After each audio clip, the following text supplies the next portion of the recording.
an idyll of Dandaloo Banjo Paterson and Barton. On western plains, where shade is not, 'neath summer skies of cloudless blue, where all is dry and all is hot, there stands the town of Dandaloo, a township where life's total sum is sleep, diversified with rum. Its grass-grown streets with dust are deep. 'Twere a vain endeavor to express the dreamless silence of its sleep, its wide, expansive drunkenness. The yearly races mostly drew a lively crowd at Dandaloo. There came a sportsman from the eastern land where sportsmen blow, and brought with him a speedy beast as horses go. He came afar in hope to do and quo, the little town of Dandaloo. Now this was weak of him, exceeding weak, it seemed to me, for we in Dandaloo were not the jugginses we seemed to be. In fact, we rather thought we knew our book by heart in Dandaloo.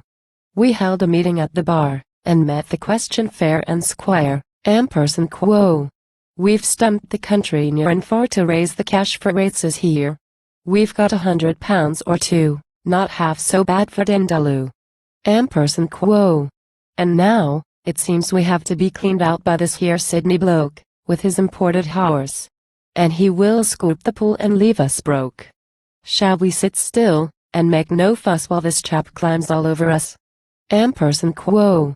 Asterisk asterisk asterisk asterisk asterisk. The races came to Dandaloo, and all the cornstalks from the west on every kind of moke and screw come forth in all their glory dressed. The stranger's horse, as hard as nails, looked fit to run for New South Wales.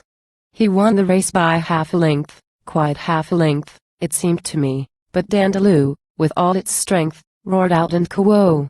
Dead heat. Person quo. Most fervently.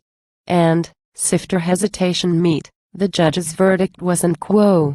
Dead heat. Person quo. And many men there were could tell what gave the verdict extra force. The stewards, and the judge as well, they all had backed the second horse.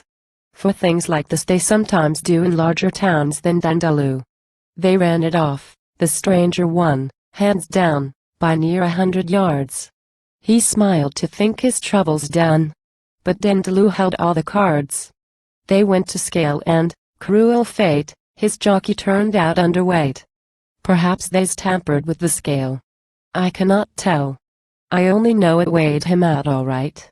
I fail to paint that Sydney sportsman's woe. He said the stewards were a crew of low-lived thieves in Dandaloo. He lifted up his voice, irate, and swore till all the air was blue. So then we rose to vindicate the dignity of Dandaloo. Person quo.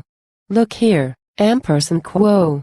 Said we, person quo. You must not poke such oaths at us poor country folk. Person quo.